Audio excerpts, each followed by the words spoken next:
Baiklah, para hadirin yang dihormati sekalian, sekarang kita mulakan pertandingan pidato dengan mempersilakan pemidato yang keempat, iaitu Nurliana binti Rizwan dari SMK Sungai Ara yang akan menyampaikan pidato bertajuk Unit Amanah adalah pelaburan yang lebih selamat berbanding pasaran saham. Dipersilakan.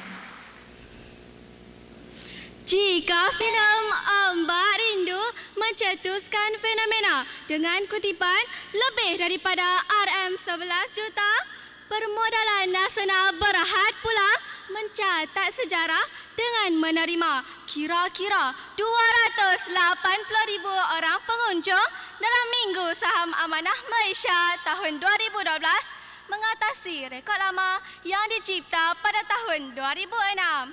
Syabas dan tahniah diucapkan kepada PNB, peneraju terulung dalam industri unit amanah sejak tahun 1978. Salam manis tanpa gula kepada Yang Mulia Peneraju Agenda, staf kehakiman yang berkarisma, pegawai-pegawai PNB yang arif dalam pelaburan, guru-guru yang inovatif dan seterusnya. Hadirin hadirat kesemua bangsa, Assalamualaikum dan salam sejahtera warga satu Malaysia. Unit amanah adalah pelaburan yang lebih selamat berbanding pasaran saham. Begitulah mauduk pidato saya.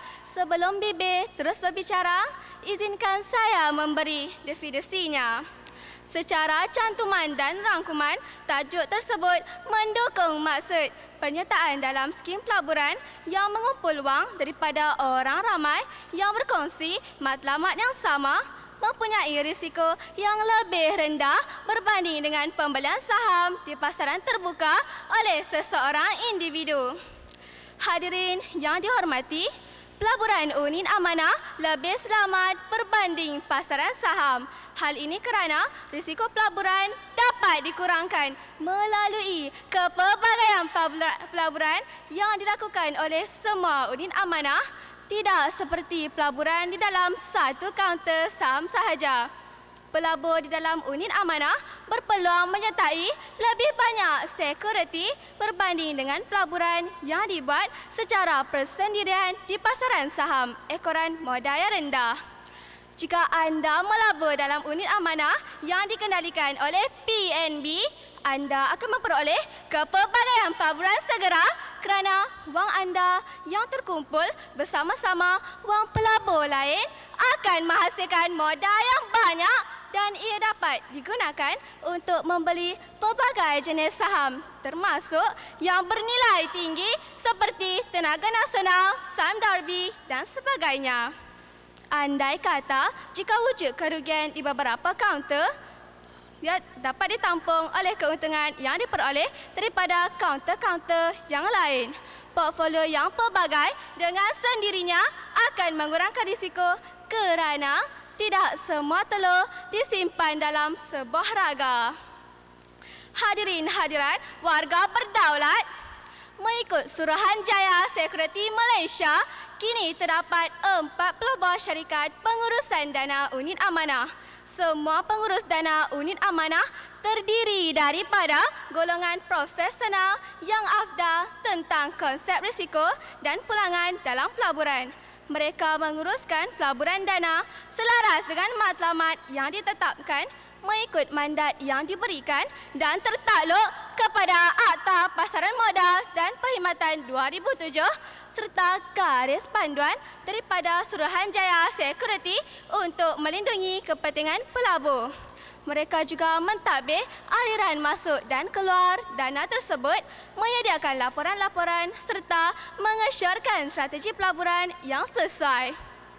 Sehingga diingatkan apabila kita melabur di dalam unit amanah, secara tidak langsung kita berpeluang mendapat khidmat pengurus profesional yang tidak dapat dinikmati oleh pelabur individu yang melabur modal dalam pasaran saham.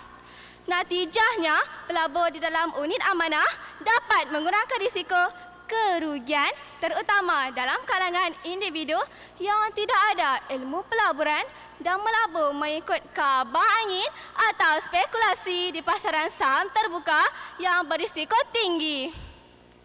Hadirin hadirat warga satu Malaysia, jika kita membeli saham di pasaran terbuka, kita terdedah kepada risiko kecairan apabila kita memerlukan wang tunai dengan segera.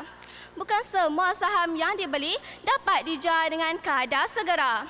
Andai kata anda terbeli saham yang mempunyai nilai nisbah harga perolehan atau PE yang rendah, anda mungkin akan menghadapi kesukaran untuk jual semula kerana ia tidak begitu popular dalam kalangan pelabur. Ironinya, ramai percaya syarikat sedemikian umpama hidup segan mati tak mahu. Hal ini berbeza jika anda melabur dalam unit amanah. Unit amanah mudah dijual pada bila-bila masa berbanding dengan saham. Anda boleh menjual sebahagian atau kesemua unit amanah yang anda miliki. Jika anda ingin menjual unit amanah PNB, anda boleh berurusan dengan syarikat tersebut atau melalui 1,600 ejen yang telah dilantik seperti Maybank, RHB Bank, CIMB Bank dan Pos Malaysia di seluruh negara. Mengikut peraturan Suruhanjaya Security, pelabur mesti diberikan wang dalam tempoh 10 hari selepas membuat penebusan. Tuan-tuan dan puan-puan, melabur dengan mengambil kira profil risiko merupakan tuntutan dalam perancangan kewangan.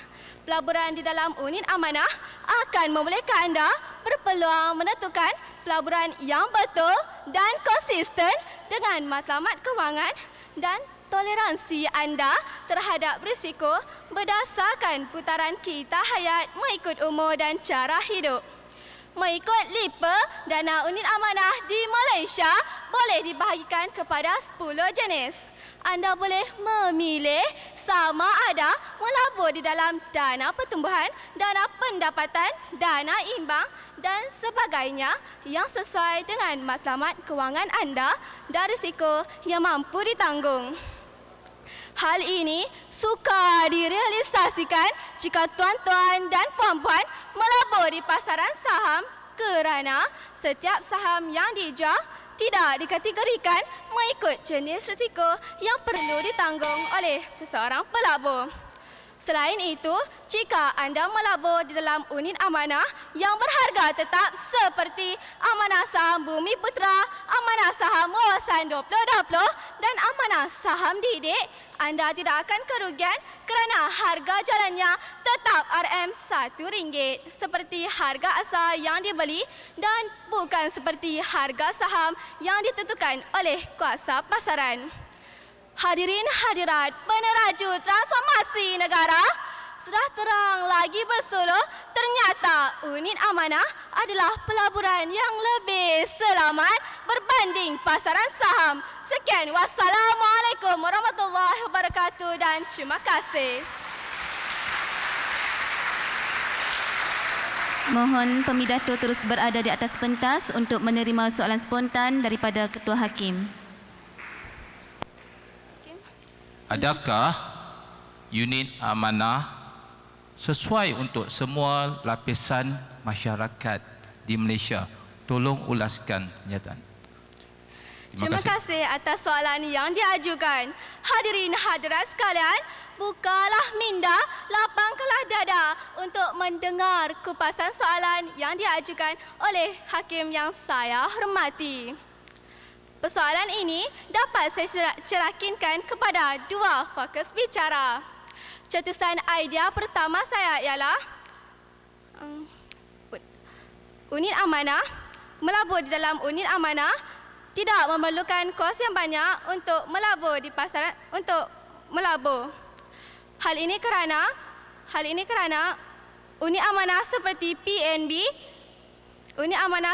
PNB membuka peluang kepada pelabur-pelabur yang ingin melabur dengan modal yang kecil berbanding dengan pelaburan dalam sektor saham yang memerlukan modal yang besar untuk membeli pelbagai jenis saham. Cetusan idea kedua saya ialah pelabur di dalam unit amanah dapat mempelbagaikan pelaburan mereka Hal ini berbeza dengan pasaran saham. Unit amanah membuka peluang kepada pelabur-pelabur yang ingin mempelbagaikan pelaburan mereka dalam pelbagai jenis kaunter yang terdapat dalam unit amanah. Sebagai contoh, jika anda membeli 3 kaunter yang terdapat dalam unit amanah, jika salah satu kaunter tersebut menghadapi kerugian tersebut dapat ditampung oleh keuntungan yang diperoleh daripada 2 kaunter yang lain. Jelaslah unit amanah merupakan instrumen pelaburan yang diterima oleh semua masyarakat. Akhir kata saya menyeru jika anda ingin melabur untuk menjamin masa hadapan yang lebih cerah dan sejahtera, unit amanahlah merupakan instrumen pelaburan yang paling tepat untuk anda melabur. Oleh itu para hadirin, fikir-fikirkanlah sebelum membuat keputusan. Sekian, wassalamualaikum warahmatullahi wabarakatuh dan terima kasih. Demikianlah tadi persembahan pidato oleh Nurliana binti Rizwan. Terima kasih.